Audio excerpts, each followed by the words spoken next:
everybody, and welcome to this week's Writers Chat. And this is where we like to gather together as writers. And we talk about writing for writers and by writers. And we are really excited to have a special guest with us today. And we're excited to see so many people in the chat, or if you're joining us by watching it, the replay, thank you. Thank you for taking time for yourself as a writer today. I think you'll find today's program really, really good. And so to introduce our topic and our special guest, we're going to ask Norma. She gets to do the honors today. So Norma, take it away. And what an honor it is. Today, we're going to talk a little bit about offering hope with our inspirational writing. And often as writers, we think, well, what can our words do for somebody? But there's somebody that needs to read your words. So today, our guest, Julie Lavender, is here to join us and talk about this today, how you can write inspirational pieces and short form like newspaper articles or even devotions, magazines, or even bigger pieces like nonfiction books. But anyway, let me tell you a little bit about Julie. Obviously, she's an author, and she has children's Bible stories for bedtime and 365 ways to love your child, turning little moments into lasting memories. And she looks forward to a Mom's Devo releasing this year, and 2 picture books that will release in 2 years from Endgame Press and its imprint. So Julie, what do you have for us today? Well, thank you so much for having me. This is just a topic that's real close to my heart, and I love writing inspirational pieces. You know, occasionally there are devotionals that are devotions that pertain specifically to me, but so much of my inspirational writing has been with my newspaper about other people, because I see all these stories around me, and I see how they can inspire on such a great level. And the beauty of the stories that I did for my newspaper were, most of the time it was little tiny stories. I was a freelance stringer for my newspaper, and so didn't get paid much, but loved what I did. So I wrote the stories that, you know, they weren't big stories. They were just what most people would consider a little story, but yet the impact was far reaching, I think. So it's just a subject that's very dear to my heart. And at its simplest definition, inspirational writing, as I looked it up, it connects with readers on a deeper level. And, you know, it's about finding the right words to do a couple of things: evoke emotion, foster encouragement, and or motivate readers to take action or to bring about a change. You know, inspirational writing has the potential to make a difference in the world, to make the world a better place. And this might be some huge endeavor, like you might inspire someone to rid the world of pollution, to save all the endangered animals. I have to throw that one in there because my husband's a biologist, or end poverty as we know it. Or it could just be something really simple. You might change the reader's heart and actions that makes that one person a better person. And if you've changed and inspired one person to make them a better person, well, then ultimately that's going to make the world a better place. That's at least the way I feel about it. And as a believer in salvation through God's Son, Jesus Christ, I'll take it a step further to define inspirational writing as writing that offers hope to a hurting and challenging world. I love this verse from Hebrews 10:23. Let us hold firmly to the confession of our hope without wavering, for he who promised is faithful.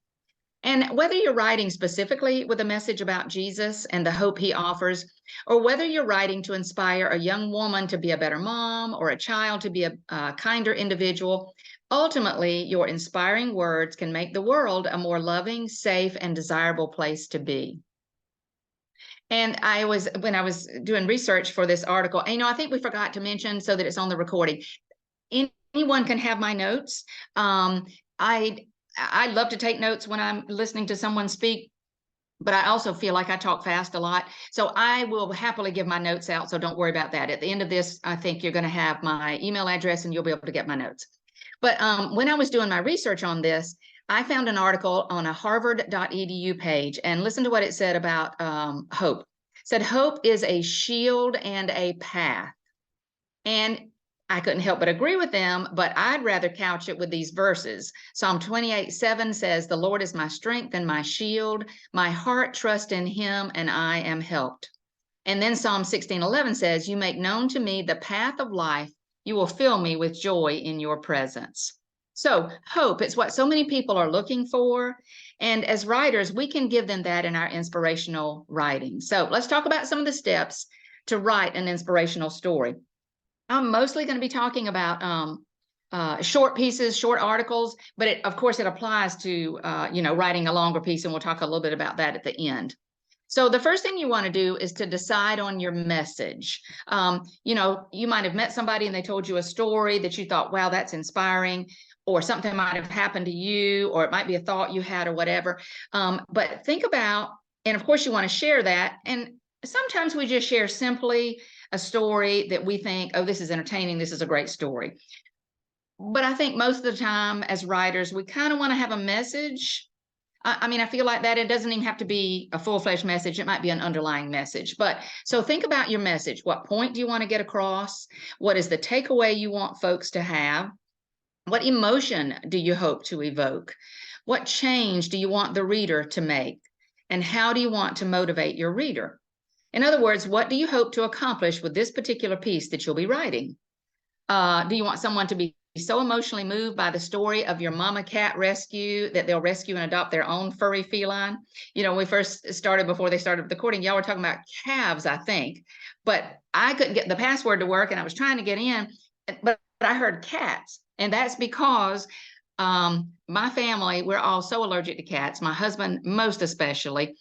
It just eventually makes the roof of his mouth itch and it kind of can start closing his throat. We've never had a dangerous episode. Well, just this morning, these cats that we've had in our house, 3 kittens, not in our house, on our back porch, 3 kittens and a mama cat. My husband took them in to work because someone he works with, the wife, rescues kittens, and they're going to get good homes for them. So, if I break down in tears in a little bit, then that will be why, because these cats that I have fallen in love with just left my house at 6 o'clock this morning. So you might write a devotion about cats. You might write a story about this mama cat that you rescued, this gorgeous tortoiseshell cat that I loved. You might write that, and you might inspire someone to adopt their own furry feline, or to do something to help out with these animals find a permanent home. Do you want to encourage children to befriend the kid in their classroom who sits alone at the table each day in your article? Do you want to inspire someone to visit every national park across the United States? We talk about inspirational articles, and most of the time when I think about that, I think about sharing God, sharing the love of Jesus, making a person a better person. But there's other ways to inspire. You might be a nature lover, a park lover, an outdoorsman. You might think that it would be, because would be a dream for me, but you might think it would be the greatest thing in the world to inspire someone to have a bucket list to visit every national park in their adult life, and to support them and encourage people to attend the parks themselves and just fall in love with nature. Do you want the reader to grow closer to the Lord during a particularly difficult season of their life? So think about what you hope to accomplish with the piece that you want to write, even before you start writing. And this may be a personal story of your own, or like I said, so many of mine for the newspaper were articles about other people. Yours might be a ghost-written story about that person told in first person, or it could be a third-person story that you write for a newspaper or another magazine. So step 2, know your audience. Are you writing for children, girls, boys, both, ages of the kids you hope to address, kids from broken homes, homes with both parents, homeschooled kids, athletes, creatives? Try to, picture these kids. You may not know that specifically. If you're writing for a kids magazine, you're not going to know all that specifically, but you might want to picture one of those children or a group of those children in your mind, because that helps you put more emotion into the article when you are thinking about, you're picturing a particular little child in your mind when you're writing that article. Are you writing for moms, working moms, stay-at-home moms, moms who need strength, moms who are celebrating, moms who are grieving? Maybe you're writing for women in ministry, women in education, or women who are hurting in general. And once you know that audience, decide how you plan to connect with them. Think about what struggles your audience might face. What might motivate that genre of readers? What do they want to achieve in life? Like I said, this cat thing is fresh on my mind here, but if your article is to inspire someone to take care of, a pet that doesn't have a home, then you might need to keep in mind, okay, so we had to pay $75 and we might have to pay an additional $50 to, give these cats away. We paid it happily. It's going to get the mom fixed and get the shots for the little kittens. So you may need to think about, when you are trying to get someone to do this, you're asking them to spend money, so you may need to think about, okay, am I writing to somebody that's financially strapped? Is this going to be a hardship on them? So there's things like that you can keep in your mind that will make you write your story a certain way. The worst thing to do would be for me to write a story and say, everybody should rescue every cat they find. Everybody might not have, well, we didn't really want to have it, but everybody might not have $75 to pay to get the mama cat fixed, and $50 because the baby cats need shots as well. So just keep those things in mind. Know your audience. Think about what you might be writing about. If your audience is mostly women over the age of 60, then their goals and aspirations are completely different than women between the ages of 25 and 30, obviously. What inspires a 30-year-old mom is not going to be the same thing as a 70-year-old grandmom or great-grandmom. And I know we have some men in the group. Ben might be writing to people who love bees and get out there, or maybe it's a newbie. And Ben's got to keep in mind that not everybody he talks about is going to know that a bee has a bald spot on his thorax, and he's going to need to explain all those things or make sure he gets that in the story. So visualizing your audience and the person or persons you will address with your story really helps evoke the emotions that you're going for, or to create an inspirational piece. The third one, know the desired publication. Again, you may not know this specifically because you might not know that, oh yes, this one publication is going to publish my article. And we would hope that you would want to send it in to simultaneously to a bunch of different places. But at the same time, that first time you write the article, you're going to kind of need a focal point of where you're going to send it. So maybe if you've looked at like 5 magazines, if you've studied the Christian Writers Market Guide or Writers Market Guide, and you found 5 magazines that you think, well, they might publish this story about my cat rescue. Well, the one that I want most to publish that story, then I might read those guidelines, try to shoot for that word count, shoot for that tone, shoot for the demographics of the readership. So I might keep that in mind, knowing that once I send it into them, I'm going to personalize it such that it goes to them, knowing that the next time I send it in, simultaneously, the next person I send it to, I may have to tweak it just a little bit if the demographics are different, or if the readership is different, or whatever. So keep in mind that, and research several different places that might publish the story you want to write before you ever even get started. So, there are plenty of cat magazines you could check out for that. If you're writing a piece for moms, then you're obviously going to look for women's magazines. Ben's going to look for people, either outdoor magazines, or Ben, there's probably a beekeeping magazine. I'm quite sure there is. You might need to think about whether or not your piece is going to be a devotion, and then you're going to check out places that publish devos. So once you have studied that, and you'll want to study the publication, I know I've even taught this in classes before, and I know you've heard it, but like if you obviously want to study the publication before you send it in, make sure they even accept unsolicited submissions, make sure they accept simultaneous, which I think everybody does these days.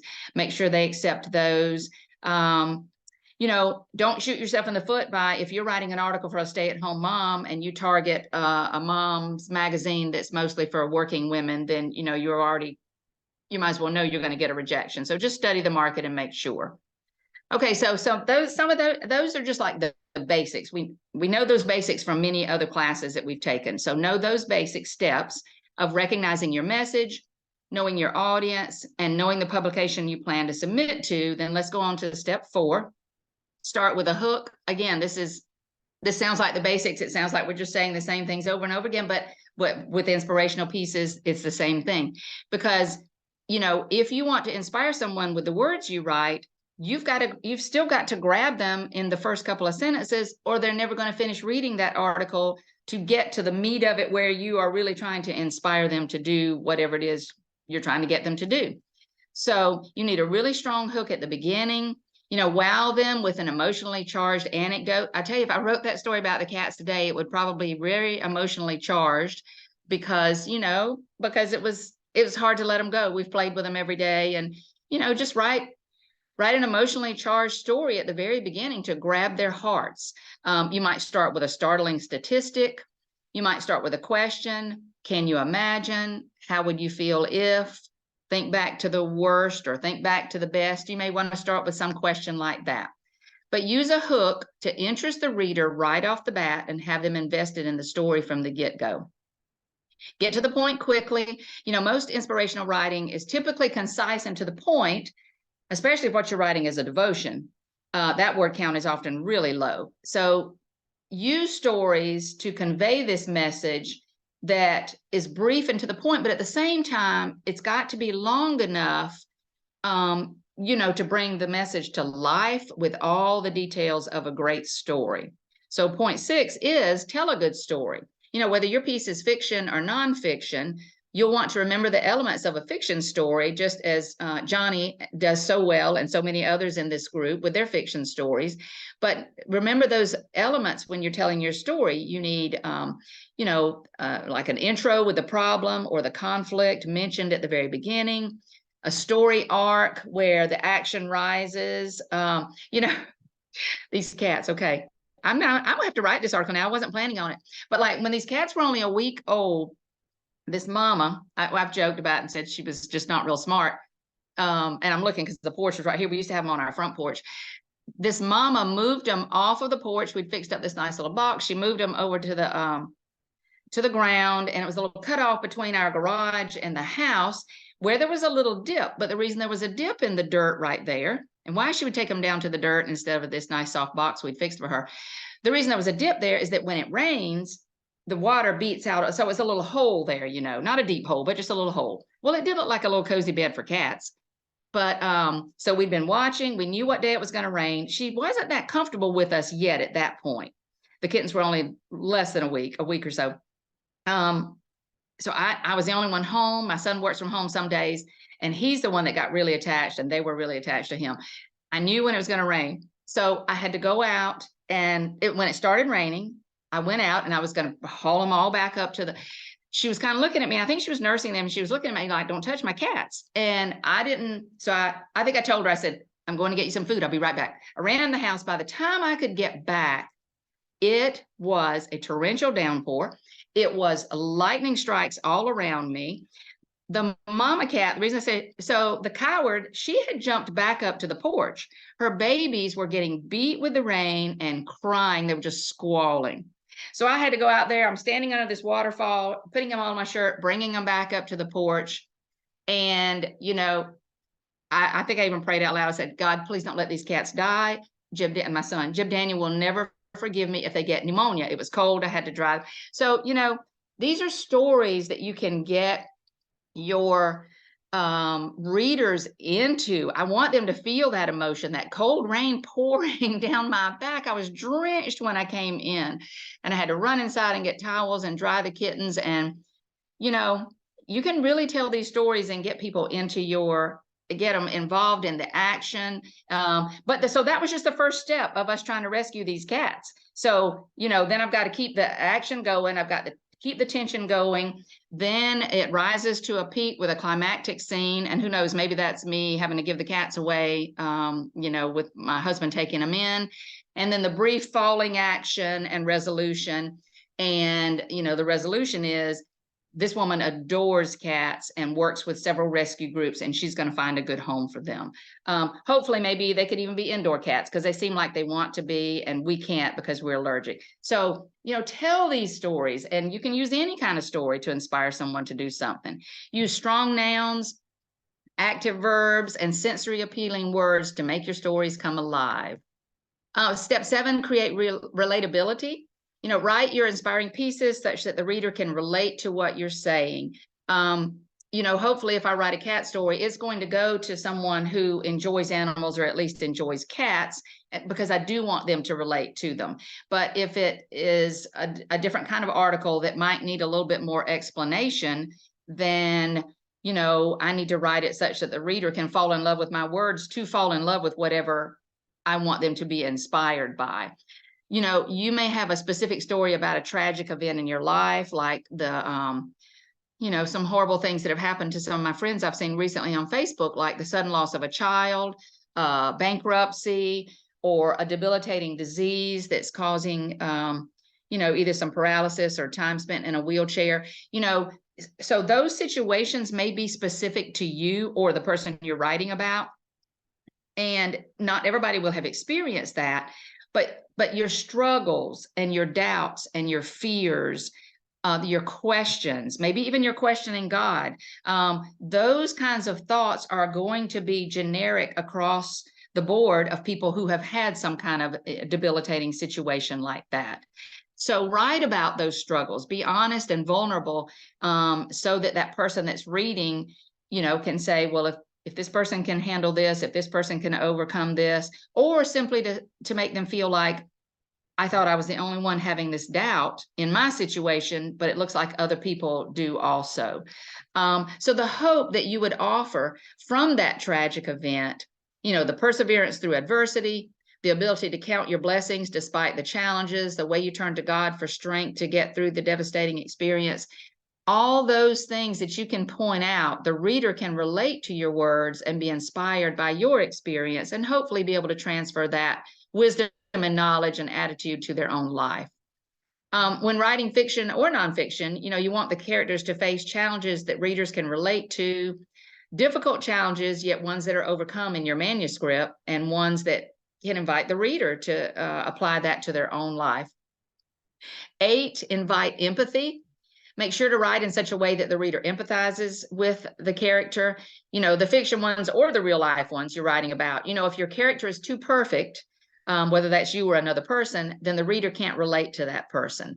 But if the character is a total scoundrel, even if your story is to, if your anecdote or your story is to show how that person changed, if your person is a total scoundrel from the very beginning, sometimes even if they change, then it's hard for us to relate to them. We're going to want to dislike them at the very beginning, but we want our readers to know whatever we're writing about, fiction or nonfiction, that we're humans in a fallen world. We have our faults and our sins and our mistakes, but hopefully that character wants to do good or change from their bad habits or break free from addictions or whatever. So write so that your reader wants to be able to cheer on the main character in your story or the person you're writing about or whatever. Make sure they want to be able to support, and they want to see that person succeed. Because they want to see that in themselves, but they want to see them succeed or accomplish something. Help them look for those own, their happy ending, but more likely it's more of a hope-filled ending. Because if we make it too much of and they lived happily ever after, again, that's not realistic. But if we can say, here's the good that came out of it, and here's the hope for a little bit better piece of my world, then hopefully that gives them the hope, to move through their life as well. 9, be transparent and honest. If you're writing an inspirational piece, especially if it's something you're writing about yourself, you're most likely going to have to be pretty vulnerable and open and honest throughout the manuscript, because, if you failed miserably at a particular parenting situation, but you hope to encourage other parents not to make that same mistake, then, you're most likely going to have to be real forthright with the details of your failure, but you hope that you can point out how you learned your lesson, and you can help them maybe to learn from that lesson and not make that same mistake. And just keep in mind that, sometimes you have to be pretty vulnerable to share those things. Readers love being able to relate to similar failures and mistakes and questions and doubts and so on. And it helps them know they're not alone in the struggles. If they're looking for inspirational pieces, they might be going through a tough time, and it helps them know they're not alone, and there is hope for a better tomorrow. Point 10, write with optimism and hope. Despite the challenges or difficulties you plan to write about, in an open and honest way, you most certainly want the reader to be able to feel your optimism and your positivity as you're writing. One of the secular articles that I looked at as I was doing my research, it might have been the Harvard side, I can't remember now, but it even said, hopefully people can realize that there's always hope. No matter what, there's always hope. And again, I thought, they didn't reference anything to do with God. And it was a very just general market kind of an article. And they said, even in a tragedy, even in a, maybe somebody's been given a terminal diagnosis with an illness, there's some sort of hope. They were saying that you might be able to help someone else, or you can reconnect with family and have good memories. But I thought it was really cool that, somebody that didn't use God as an example said that there's always hope. No matter the situation, there's always hope. So write with that optimism and that positivity, and get your reader to hang on to hope throughout the whole situation or the ordeal. Avoid preachy overtones. You've probably heard this many times. You don't want your reader to think you know it all. You don't want them to think you're perfect. You don't want them to think you have all the answers. So don't talk at the readers, but instead allow them to be transported into your story that you're giving. And, because we made a lot of dumb mistakes with these kittens. So, I might want to point those out in my article. So allow them to see that you're human, that you make some mistakes and you don't know it all, but here's the things you would like to share. Avoid negativity, stick with the positivity, hope, and optimism. And of course, remember to show, not tell. And you don't want the reader to feel reprimanded or scolded for whatever it is they're going through. And you just want them to feel like you've come alongside them as a friend. And number 12, include call to action steps. You may not do this specifically. And a lot of times in a devotion, they might have a call to action. Now do this. It'll be written specifically out. But you may not want to do that specifically. You might in a devotional or in a nonfiction book that you're writing. Yes, you're going to have a list of call to action, but some of them may just be implied by the outcome of the story that you're telling. Your manuscript might be, and this was a newspaper article of mine, to describe in detail the young, financially strapped teenager with prosthetic legs who wanted to pursue golfing in high school. And there was a coach in the high school who secured a set of clubs for her. And there was nothing in my article that said, here's what you can do. But I hope that it maybe seem like a call to action step in that inspirational article to have somebody, if they've got, an old set of clubs, but yet are still really good clubs, maybe that might encourage them to take them to a local high school and say, hey, if there's somebody in your program that can't afford golf clubs, I've got some for you. Or it may just be to inspire the reader to accomplish something difficult on their own. If this young girl can do that, then hopefully that person too. So, as writers, we have the blessed opportunity to offer hope to a hurting world through our words and our pieces that we write as inspirational manuscripts. And it's fun, especially when I was writing for my newspaper, I caught myself doing this, but we should do it as writers all the time. We can learn to actively seek inspiring pieces to write each day if we pay attention to our surroundings, the people that are around us, the stories that they tell us, our friends. Sometimes it's a Facebook post we see and we think, wow, that's a great story, and there needs to be more than just that one post there. So and now that we've gone through those 12 steps, let's take a look at some of the places that you might want to send inspirational pieces. I've already mentioned it, but I know all of you have heard of the Writer's Market Guide and the Christian Writer's Market Guide.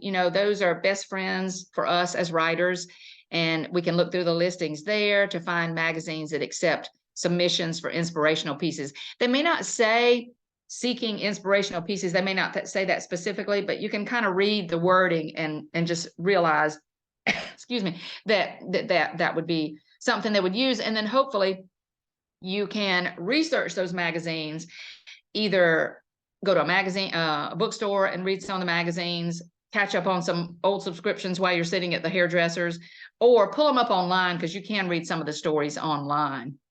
I looked at just some women's magazines, just Googled women's magazines, Woman's Day, Woman's World, Where Women Create. There's these big ones we all know about, but then if you look, there's those small ones that probably have just a small readership, but that might be the only one that you might want to send something to for that particular topic you're writing about. One was called Where Women Create, and it was a hobby kind of book, magazine. I was not familiar with it. Feel Good You, First, Self, Good Housekeeping, and lots of others. Reader's Digest publishes lots of inspirational stories. The Writer and Writer's Digest publish inspirational stories for writers. And, you can find one for almost any art or hobby that you can think of. Like I was mentioning, Ben, there probably is a beekeeper's magazine or something that would enjoy those kinds of pieces he could write about. There's magazines for crocheters, quilters, knitters. There's woodworking magazines, photography magazines, craft magazines, almost everything imaginable. Some Christian publications, of course, Today's Christian Woman, Focus on the Family, Refresh online magazine. The Kaufmans do that. It is a beautiful magazine. They do not pay, but it's a great opportunity for new writers to get credits there. And she just produces it's a beautiful magazine online. Home Life, Mature Living, those are by Lifeway. I'm Southern Baptist, and so you probably have a denominational magazine, whether in print or online. So those are great ones to check out. There's always an opportunity to send inspirational pieces to Guidepost publications. I've written a great deal for them. They have several print magazines. They have an online site. They have lots of compilations, and they have devotional magazines. And keep in mind, they specifically say they are an inspirational publishing house. They don't profess to be Christian. They profess that they are an inspirational magazine. So keep that in mind as you write for them. Christian Soup for the Soul publications, they absolutely love inspirational true stories written in their compilation books. Now, they, like Guidepost, are not strictly Christian, and they welcome many faiths to submit. So you just need to be aware of what else might be in the book compilation or in the Guidepost magazine as you submit to them. And hopefully you could be a light with the words that you could share in your inspirational piece. Many of your blogger friends would probably love for you to submit a guest post about something inspiring that happened to you. There's kids magazines, Focus on the Family's Clubhouse magazine and Clubhouse Junior. Keys for Kids publishes devotions for children. Check out your local and state print publications. We have a magazine in my hometown called the Statesboro Magazine, and a lot of towns will have their own magazine with the title in it. They especially love, community related pieces about local citizens. Here in Georgia, we have several magazines that are statewide. Georgia Travel, Georgia Backroads, the Atlanta Magazine, and All on Georgia. And then there's several magazines for moms in Georgia. So there's like Atlanta Mom, Georgia Family, Atlanta Parent Magazine. There's probably way more magazines out there than we realize. We feel like there's not as many magazines as there used to be, and there aren't. But there are a lot more local and regional ones that give some pay, many pay, and they just give you a lot of writing credits. And it's just a great place to share some of these inspiring stories. I was a homeschool mom. So homeschooling magazines like Homeschooling Today and The Old Schoolhouse. There's an online publication that I write for bi-monthly. It's called The Mother's Heart. And then, probably any professional profession has their own magazines. I looked these up. I just thought of something and just grabbed some nursing magazines. The American Journal of Nursing, Scrubs Magazine, American Nurse Today. I mean, think about it. If you've got a great story, if you're a nurse or you had an experience with a nurse and you have an inspiring story, that's three, three, and I think there were more opportunities right there to send it in. Don't forget about your college alma mater. If they have a magazine, especially an alumni magazine, they especially love inspiring stories about one of their former students, especially if it relates to the academia somehow and makes them look good because, hey, look at what this person's done. And by the way, they got their degree here from us at this college. They love those kinds of stories. And one of my favorite places, like I said, is to publish pieces in your local newspaper. Now, mine has only gone to one day a week, so I hardly ever get a chance to write for them anymore because they have to put just all that other stuff in there, that they think everybody wants to hear. But they still, a lot of them will still take some local articles. Some of the bigger ones will have their general news page, and then they have more specifics for each area. Atlanta has that, or it used to, And so you would just get the main news from the Atlanta Journal and Constitution, or whichever one it was. But then, like, wherever your neighborhood was, whether it was, DeKalb County, or it might be Decatur, it might be somewhere close like Cumming, Georgia, or something like that, then they would have more local stories in there. So there's a chance you could try that. I don't know. Unfortunately, I'm afraid that's going a little bit by the wayside, but I think there's still that opportunity. And of course, those are just the short inspirational pieces. But you might want to write something longer, like an inspirational book, whether it's a children's book or an adult one.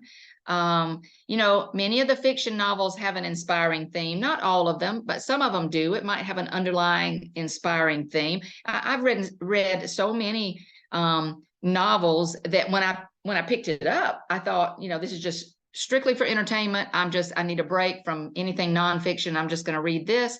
Not reading it for any particular theme, but yet, especially if it was a Christian, romance suspense or something like that, then there might be a whole thread of forgiveness in there. There might be a thread of seeking God during a different time. So there's ways to be inspiring as well with our nonfiction, and I know you all know. Or you may just write specifically for something that's your whole intention, is to write a nonfiction inspirational book. One of my dear friends, Lori Hatcher, I know many of you know her. She's in my Word Weavers Critique group, and she wrote an entire devotional called Refresh Your Hope. And it's just marvelous, with devotions that offer hope to a hurting world. So, her whole purpose was writing an inspirational book, and it's great. And there's so many out there as well. So before we get to the close, and I think we'll have some time for questions, I want to share some of my fun inspirational pieces that I had a chance to write over the years. And some of these were from long ago, from when I first started writing. One of my earlier pieces, All God's Creepy Crawlers, that was a unit study for Homeschooling Today. And I wrote it a really long time ago. My husband used to be an entomologist when he was in the Navy. Now he's a wildlife biologist. And it was just the main purpose of it. Yes, it was an educational piece, because Homeschooling Today mostly wrote about educational pieces, things to teach your children. But I had this underlying theme of helping kids learn to appreciate even God's smallest creations, his creepy crawly critters, because I'm not real wild about them. How I wound up with an entomologist, I don't know. But I am practically afraid of everything that creeps and crawls. But the thing is, I have an appreciation for them.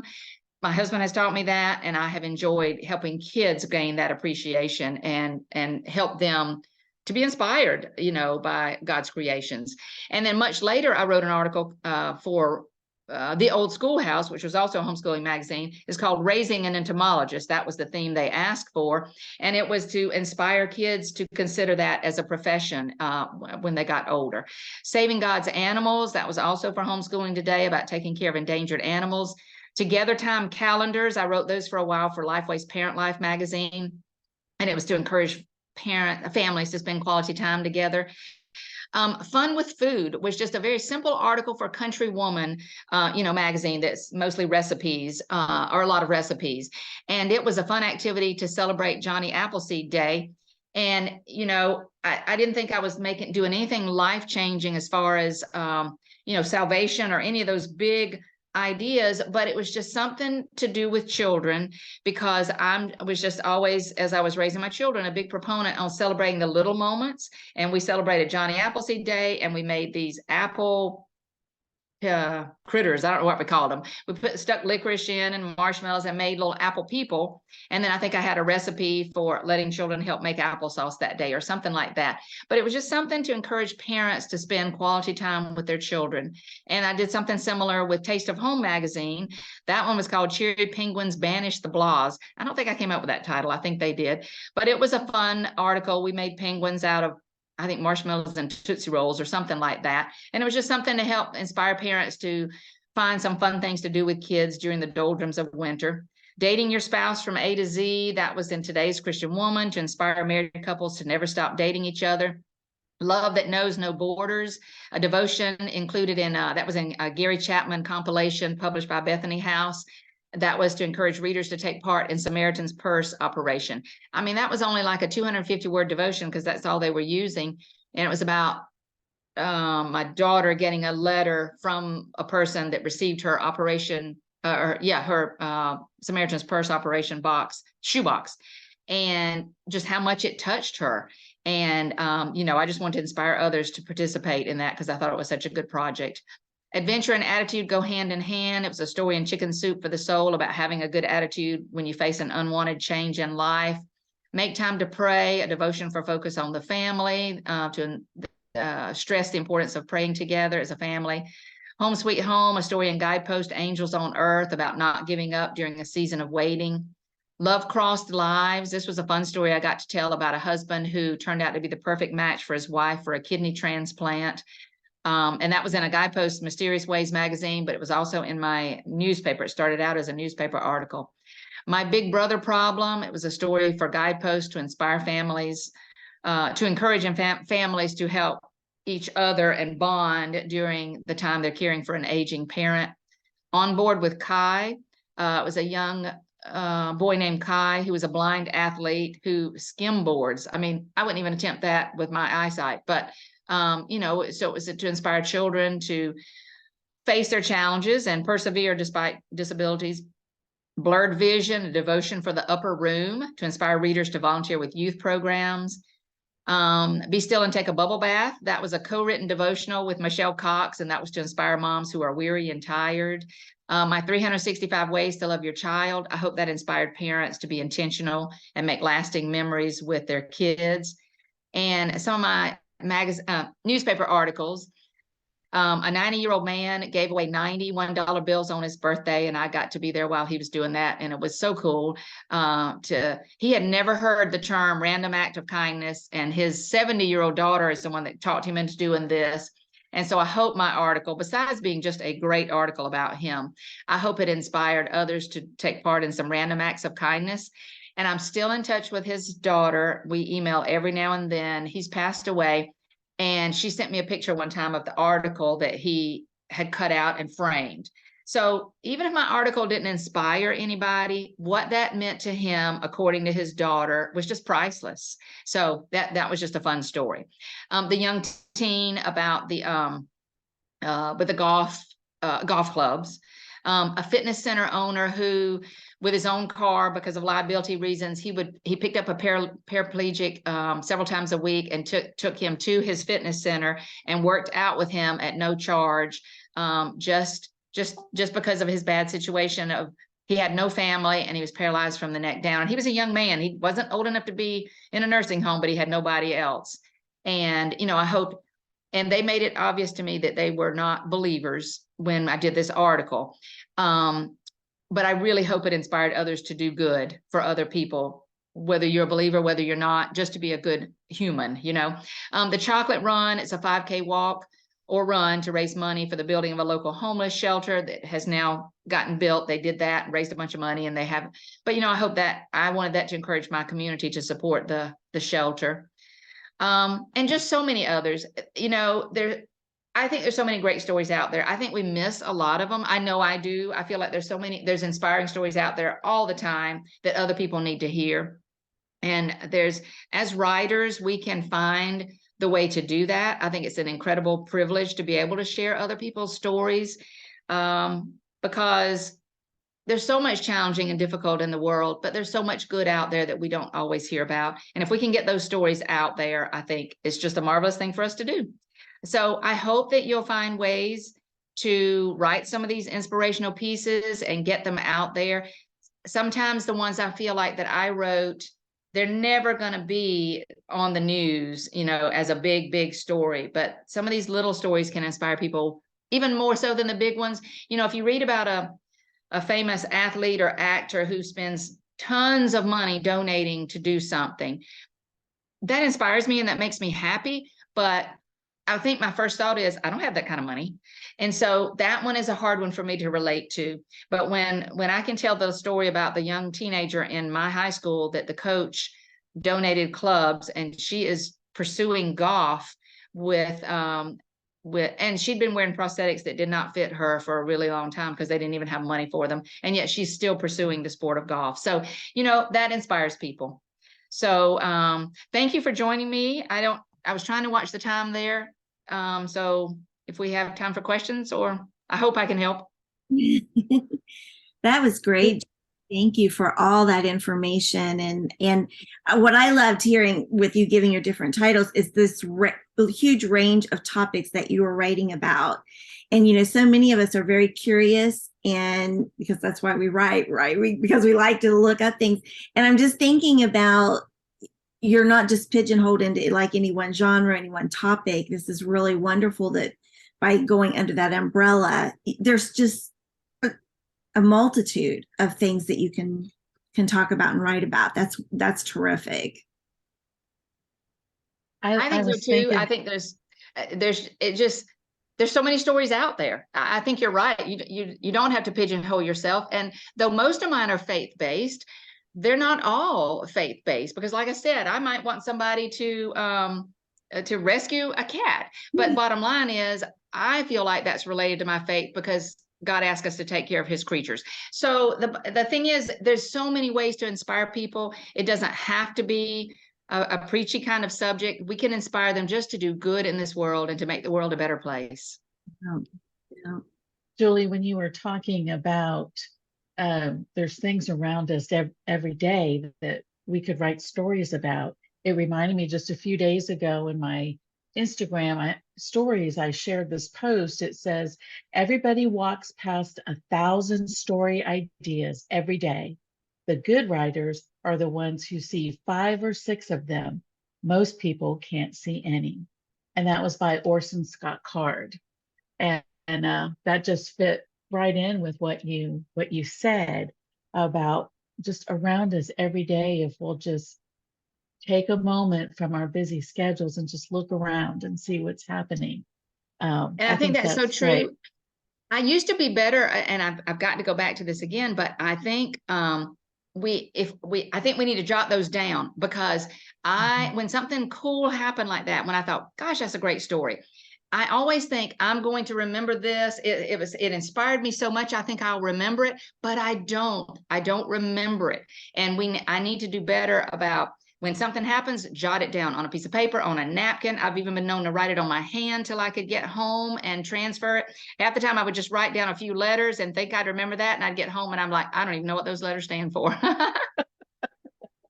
We did have a question early on from Leslie, and she said, when you're writing about a controversial topic, is it better to incorporate both sides, or just your view and point out, your view and point you are trying to make? So share both sides or just your point of view? I'm a coward. I don't like controversial subjects.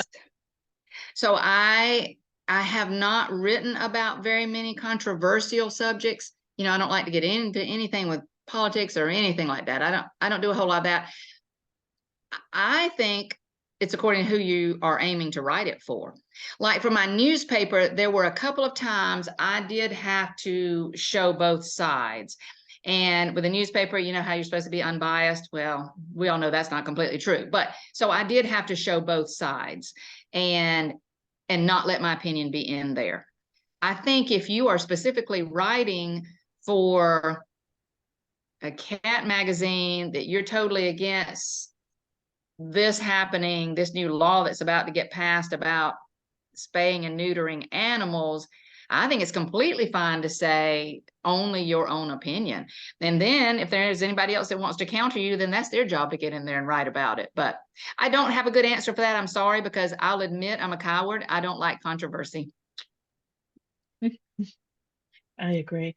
Before we get further, and I forget, let me go ahead and give Julie's email in case anybody wants to email for her notes from today. And that's Lavenders, Lavenders at Bullock, BULLOCH.net. So feel free to email Julie for notes from today's episode. So boy, a packed episode, Julie. Thank you so much. I'm going to have to go back and watch it again and get the notes just so I can revisit it all, because it's amazing. And just my own little testimony here, if I may. you have inspired me so much from the very first time we met at a conference. And because of you, I'm going to cry. Because of you, I have been accepted 4 different times to Guidepost, and I've been in a couple other compilations. So thank you, Julie. You're a sweetheart, and you just are a great encourager. You accomplished what you set out to do. So thank you. Well, you're making me cry, and I thank you very much for that, because that's my goal. I've been writing such a long time, and so many people have taught me and helped me, and I just appreciate, you can't imagine how I appreciate hearing that, Norma. Thank you so much. All right. Anybody else have questions before we close out the live part? Do we want to mention next week's topic? Melissa or Johnny, do you want to say something about next week while we're on the recording? To Brandy, because it's kind of her baby. I see. We will be doing another session of Come Write With Us, and I will be encouraging you to get your creative brains in gear and write something. I'm not going to tell you the topic yet because I'm still thinking about exactly what I'm going to do, but come knowing that we're going to write together, and I'm going to want you to exercise your creative brain, which is often pushed out by the editor brain. I might talk a little bit about the creative brain and the editor brain a little bit, and just focus on getting that creative brain going. So come and join us next week for a Come Write With the session. Yay.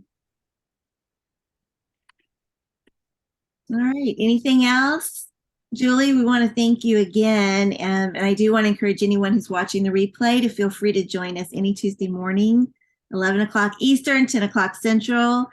We'd love to have you. Also, you're invited to join our Writers Chat Facebook group and check out our Writers Chat Facebook page for all of our episodes.